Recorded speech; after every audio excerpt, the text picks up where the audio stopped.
काय चाललंय हे?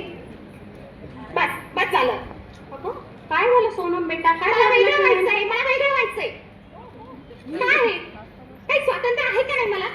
अगं पण काय झालं ते तर सांगशील मला? मला नाही सांगायचं. सासू म्हणते हे नाही करायचं, ते नाही करायचं. मी चौकटीत नाही जगू शकत. मी नाही जगू शकत. बस बस बस. अगं पण इतकं चिडतेस कशाला तू? मला मोकळं व्हायचंय, मला मुक्त व्हायचंय. अगं पण मुक्त व्हायचं म्हणजे नेमकी काय करायचंय तुला? मला मला स्वच्छंदपणे जगायचंय, मुक्तपणे बागडायचं आहे. मला हवं ते करायचं आहे, मला पाहिजे ते करायचं आहे. ही पूजा करू नको, ती पूजा करू नको, हे कपडे घालू नको. काय हे? अच्छा, म्हणजे याचा अर्थ तुला अशा प्रकारे मुक्त जगायचंय. तर मग मला काय वाटतं माहिती का, मी पण उद्यापासून मुक्त जगावं. एक काम कर, उद्यापासून काय करायचं, तू, दादा आणि तुझे बाबा सगळ्यांनी ज्याचं त्याचं काम करायचं. मला पण कशातच अडकायचं नाहीये. मी सुद्धा उद्यापासून मुक्त जगणार आहे. तूच म्हणते ना ग, हे आयुष्य एकदा मिळतं, मग आपण जगून घेतलं पाहिजे. पण तू हे करू शकत नाही.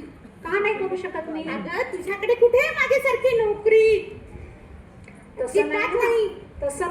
मी सुद्धा इंग्लिश MA शिकलेली आहे त्यावेळेस, आणि मी जर ठरवलं असतं ना तर मला सुद्धा तेव्हा नोकरी मिळाली असती. पण मला त्यावेळेस नोकरीपेक्षा आपलं कुटुंब जास्त महत्वाचं वाटलं.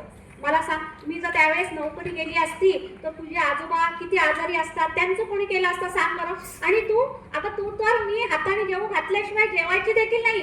आणि मी जर त्यावेळेस नोकरी केली असती तर तू काय दिवसभर उपाशी राहिली असतीस? आणि आठवतं का तुला, ज्यावेळेस आपल्या बाबांचा बिझनेस चालत नव्हता, त्यावेळेस मी बाबांच्या पाठीशी खंबीरपणे उभी राहिले, त्यांना साथ दिली, आणि म्हणून आज बाबा इतके यशस्वी बिझनेसमॅन झाले. मी जर त्यावेळेस नोकरी केली असती तर तुमचं सगळ्यांचं कोणी केलं असतं? अगं अशी चिडू नकोस बाळा. बस बस झालं. अरे अगं पैसा आहे का तुझ्याकडे? पैसा माझ्याकडे. मला परदेशात जायचंय, आणि ते मुलं बाळा वगैरे मला नकोय, सासू नंदना काहीच नकोय. मला परदेशात जायचंय, खूप पैसा कमवायचाय, मला मुलीला असं नसतं बाळा. तू मला अडकवलंस लग्नाच्या बेडीमध्ये, तू अडकवलंस. तू आहे ना, मला कधीच तू समजावूनच घेणार नाही. तू माझं तूच मला समजून घे. जाऊ दे, तू तुला माझे विचार कधी पटणारच नाही. अरे वा, अरे छान सोनम, ऐकते मी तुझं केव्हापासून. कोण कोण? आय थिंक मी नाही मला.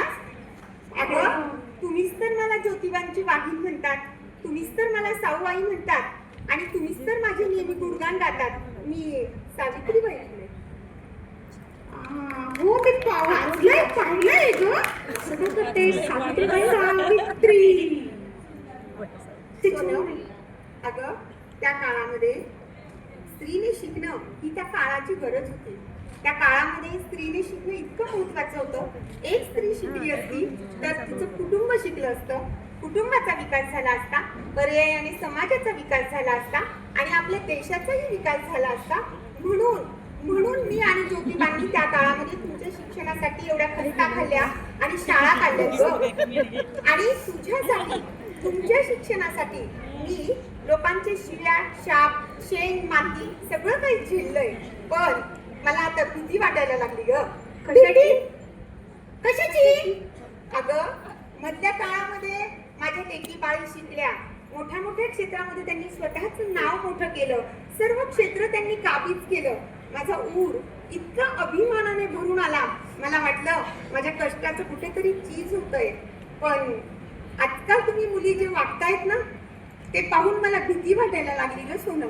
मला वाटतं उद्या माझ्या फोटोवर पुन्हा तेच शिव्या, शाप आणि शेण दगड खायची वेळ तुम्ही आणू नका ग. की हीच ती सावित्री जिने ह्या मुलींना शिक्षणाची कास घेऊन दिली. काळा, शिकणं म्हणजे स्वातंत्र्य मिळवणं जरी असलं तरी स्वातंत्र्य म्हणजे स्वैराचार नव्हे. लक्षात घे बेटा, स्वातंत्र्य म्हणजे स्वैराचार नव्हे. अगं ज्ञानाने, शिक्षणाने आपण आपल्याला स्वतःला सिद्ध करायचे. आपल्या ज्ञानाचा वापर आपण आपल्या कुटुंबाचा विकास करण्यासाठी करायचा आहे. आपल्या ज्ञानाचा वापर आपण स्वतःला सर्व आघाड्यांवर यशस्वीपणे सिद्ध करण्यासाठी करायचा आहे ग. आपल्या स्वतःच्या ज्ञानाचा वापर आपण व्यवस्थित नियोजन करून, व्यवस्थित येणाऱ्या संकटांवर मात करून स्वतःला प्रत्येक ठिकाणी सिद्ध करण्यासाठी आम्ही या शिक्षणाची कवाडं उघडी केली होती ग. पण आता जे चाललंय ना, मला खूप प्रश्न पडलाय ग. अगं, स्वातंत्र्य म्हणजे स्वैराचार नव्हे. आया बहिणींनो, स्वातंत्र्य म्हणजे स्वैराचार नव्हे. आई आई चुकलं ग माझं. चालायचं. आई, चुकलंच का माझं. नंतर कळालं ना तुला. मी सावित्री आईने दिलेल्या ज्ञानाचा योग्य उपयोग करेल. मी योग्य नियोजन करेल. मी तारेवरची कसरत करेल, सगळं करेल. पण आपली भारतीय संस्कृती आणि कुटुंब व्यवस्था मी मोडकळीस येऊ देणार नाही. मी आता घटस्फोट मी घेणार नाही. शाबास, सोना. आता कळालं ना तुला. स्वातंत्र्याचा जरूर करावा पुरस्कार, पण त्याला नसावी स्वैराचाराची किनार. शिक्षणाने दिले आम्हा अधिकार, शिक्षणाने दिले आम्हा अधिकार, पण स्वातंत्र्य म्हणजे नव्हे स्वैराचार, पण स्वातंत्र्य म्हणजे नव्हे स्वैराचार. शाबास ग माझ्या वाघिणींनो, शाबास. धन्यवाद.